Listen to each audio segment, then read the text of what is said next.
Well, hello and welcome to my third video in the series that I'm doing on wine with Karen McNeil's The Wine Bible. Today I've decided to do still some more in the Southern Hemisphere and go to Chile this time and try Cabernet Sauvignon from Chile.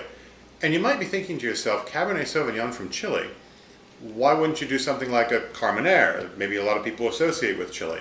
Well, Carmenere for me, for Chile, is kind of like Pinotage in South Africa. It's not a wine that I really love, and I think they tend to make a lot of it in Chile.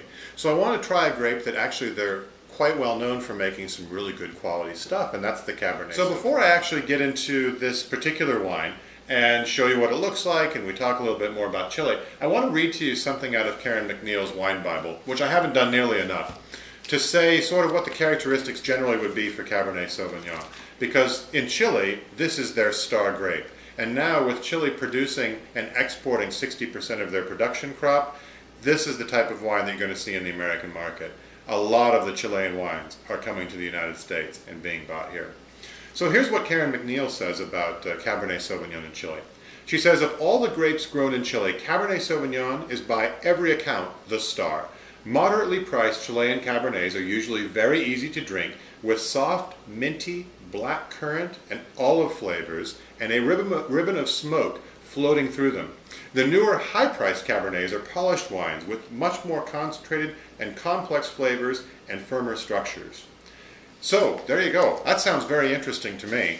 And it wouldn't be necessarily the characteristics you'd see in every California or every Cabernet Sauvignon from Chile, but you'd see them in quite a lot of them, just because of the soil and the way that they grow the grapes down there. In this case, I chose a bottle, and it's a very impressive, heavy, thick glass bottle of Cabernet Sauvignon from Concha y Toro, which is one of the oldest wine producers in Chile, and they make a lot of wine.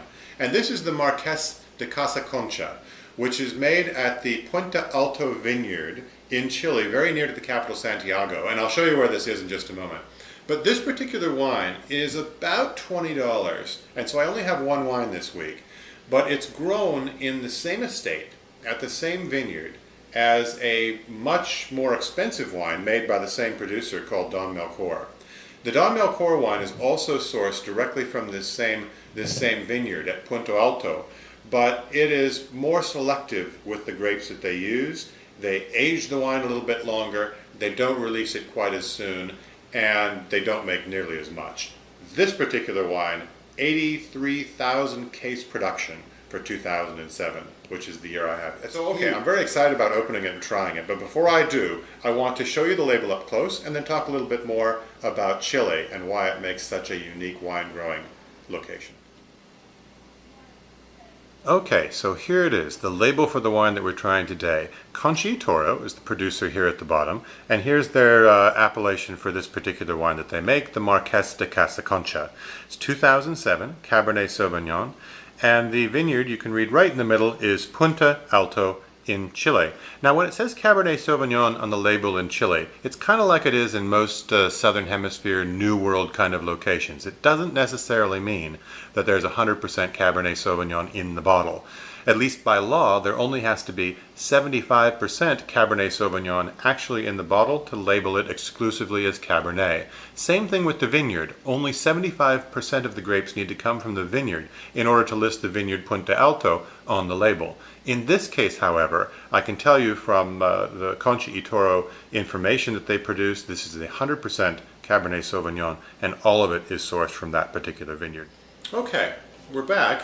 And I've opened this wine and I've poured some into my glass, and I have to tell you, the first thing I noticed when I poured this wine into a glass is how incredibly dense the color is. In fact, let me bring this right up here and see if you can see. I don't know if you can quite tell by look at how dark that is. I know there's some kind of reflection coming off the camera, but I can tell you, this wine is so dark, it's almost black. And when you put it over the page, like I did that first video for the Shiraz video, and I put it over a piece of paper, you almost can't even see any transparency to it. The darkness of the color goes almost all the way to the very edge. So this is a very, very concentrated wine, very full wine. And I'm going to taste it. And I sipped it just a moment ago, and it really hits you hard.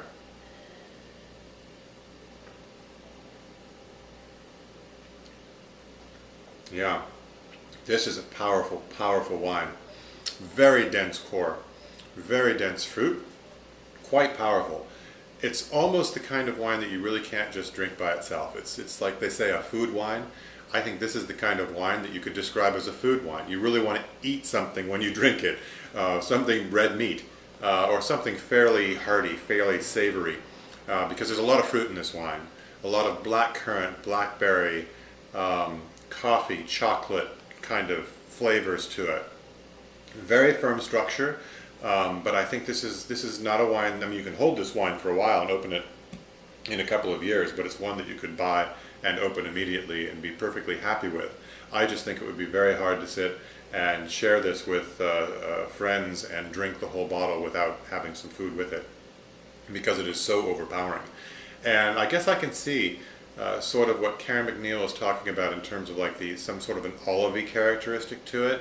This is reminiscent of Cabernets I've had before, but not necessarily from California.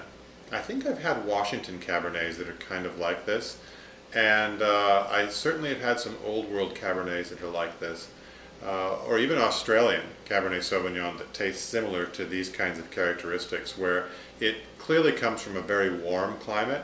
The alcohol levels, I think, are quite high. I think it's 14%, but you can tell when you're tasting this that the alcohol is quite pronounced, and it's really quite flavorful. I mean, I just had my second sip, and it still goes on and on. Even as I'm talking, I can still taste the fruit in the back of my mouth that lingers from this dark core of fruit that you get from these kinds of wines. So I'm very excited actually about this wine for a little under $20. I think it's a pretty good deal, but it's a wine I definitely would recommend having with food. Well, that concludes Chile and Cabernet Sauvignon, although I'm sure we'll come back to Chile time and time again to try some of the other grape varietals that they're really known for, the Chardonnay, the Merlot, and the Sauvignon Blanc. So next up is Argentina. Huge country again, but I'm going to pick something out of Argentina to try and walk through Karen McNeil's book to try to explore a little bit more in South America before we move on to other parts of the Southern Hemisphere. So until then, enjoy your wine.